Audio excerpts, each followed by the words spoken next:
I'm going to show you guys a little bit about how I spin today. And I'm going to be spinning Angora, 100% Angora from the cloud. So I just brush the bunny and I get all of this beautiful goodness, and then I use one of my spinning wheels to spin it into yarn. And today I'm using this Ashford Traditional. She's a beauty. I have a few others, but this one's been my go-to lately. And I don't have my big bunnies inside right now, but I do have 8 little baby bunnies that if you scroll up on the videos, you can see more about all of them. But we're doing wildflower names. Oh, and we have their mom Truffle, but I'm not going to pick her up right now. She's nursing. We're letting her have a rest. So they're going to be wildflowers. So this is Rosie, right? And then we have a peony. And this one is either going to be marigold, or dandelion. I thought you liked dandelion more. The peanut gallery has a lot to say today. We could call you Peanut. Okay, yes. So these are the baby bunnies. I'm going to hand them over to my assistant in a minute. She's got a fort she made for them. Do you want to take the babies to the fort? And then my dog is here because she thinks it's time to eat, but it's actually not quite time to eat yet. You still have like 15 minutes. Okay, so back to spinning. So this is just fresh up the bunny. I don't card it or anything like that, and some people do. It's very fine, so it could break if you tried to card it, but some people card it as a way to blend it into other fibers. But I like just spinning 100% pure Angora from our bunnies. And then I usually use it as detail work on the outside of my hats just because it's so warm. So like the waves on this are the part that's from the bunny. And then for now, the rest of my hats are just boring old regular yarn, but I am starting to do more of my hats made out of our Angora. So if that's what you're looking for, I'd be happy to do that. So as you can see, it's just pulling it out of my hand into a big long strand. And then it wraps it around this bobbin here. And it never actually goes around the big wheel. This wheel just makes these little wheels move kind of like gears work. And then it pulls it out of my hand into one big long continuous twist. And I kind of like having a little bit of irregularity. So if you guys are learning to spin and you see some little fat parts and some skinny parts, I wouldn't worry about that too much. It will get more consistent as you learn. And if you're using a fiber that's already like a roving, you can buy already carded fiber that's like ready to go, and it makes it a little easier. But I kind of like the character. And then I also ply it, so like I spin it all my singles to the right.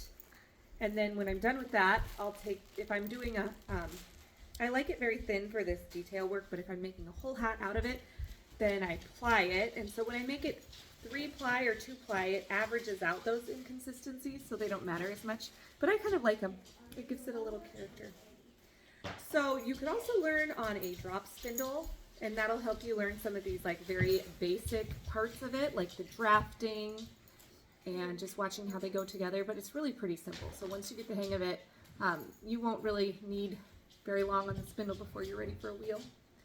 So let's just pretend it breaks, or I'm just starting. You can start with just a regular piece of yarn as a leader. So if you have an empty bobbin, you just tie a piece of yarn on, and you're going to want a piece of yarn that has a lot of different fibers to it, so it can kind of like open up.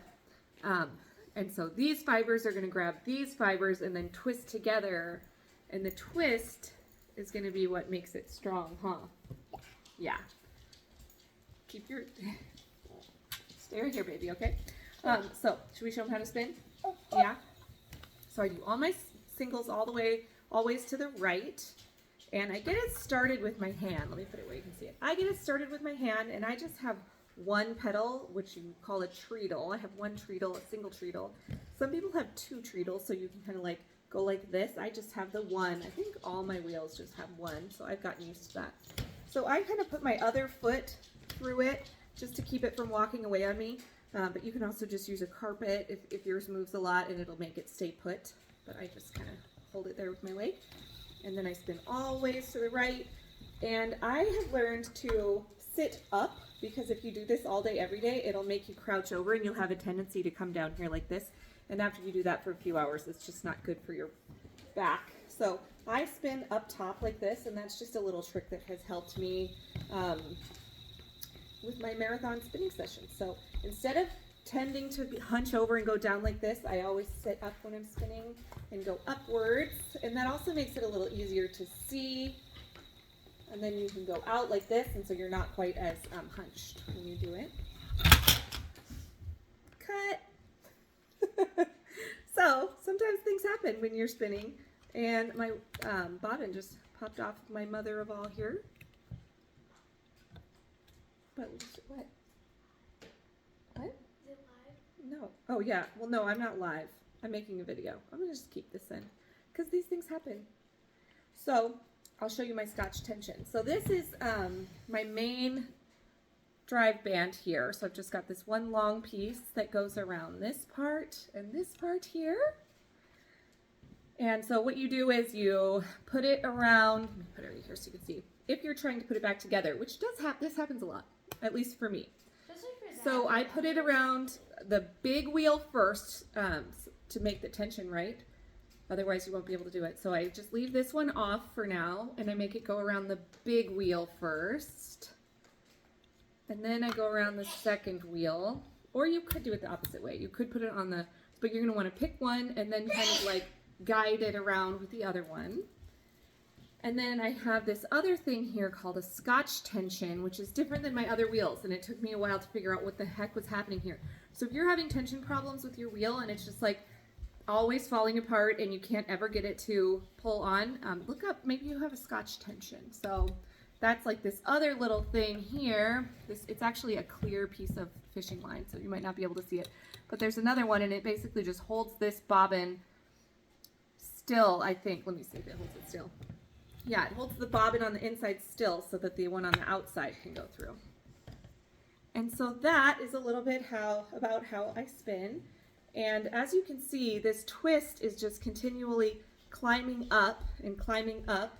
So I do this thing where I pinch and I get everything how I want it. Like if you're just learning, you pinch so the twist can't keep climbing. You get everything how you want it, and you get some extra spun here, so it's overspun.